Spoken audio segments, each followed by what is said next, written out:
Behind me is a rather innocuous looking feature. There is a little rock outcrop that you come rolling over and roll down, and there's a small compression at the bottom if you're going 5 miles an hour, but riders are coming in at 40 kilometers an hour if the Dirt Speed Police video is to be believed. So at that kind of speed, rolling it is not an option. The standard way of doing it at high speed is just to come in, main line, dead center, and pull up. But it's got a nasty edge to it, a nasty kind of kick at the edge of the rock, which can spit you forward into a horrific nosedive. The other option is to go just a tiny bit further to the right, and the rock doesn't have as harsh a kick, so it's a more consistent takeoff if you want to just float off of it.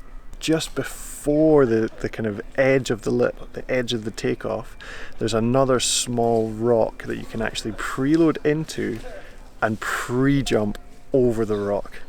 Now this one is really hard because you're coming in 40 kilometers an hour, and if you get the timing wrong, it's not going to go pretty.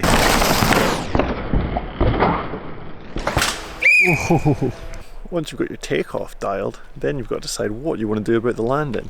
If you land immediately after the rock, there's a small depression in the ground that's a little bit softer. If you land in that, it's a harder landing and it steals your speed. Just after that hole, there is a more level piece of track and it's on firmer ground. So it's a smoother landing and your speed doesn't get stolen. Even beyond that, there's the potential for a third extra super turbo hero landing, but you're going to have to pull like an absolute champ if you're going to get to that.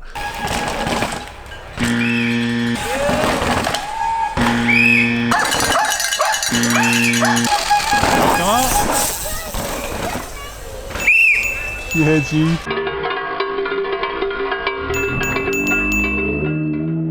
Finally, how do you land? Do you land front wheel first, two wheels same time, or back wheel first? Some people like to use what is affectionately known as the safety pencil, and that's where you pull the front wheel up harder than the back and you come in nice and vertical, like a nice straight pencil.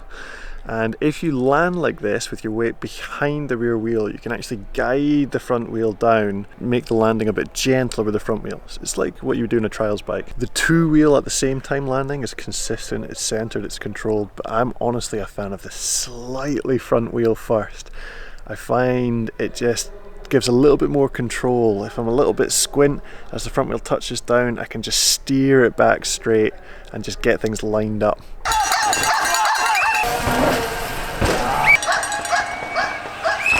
How would you do the drop? Make sure to let me know in the comments. So that'll do it for Cathro Vision in Croatia. Hit like if you enjoyed the videos, subscribe if you want to see more. Thanks for watching, guys.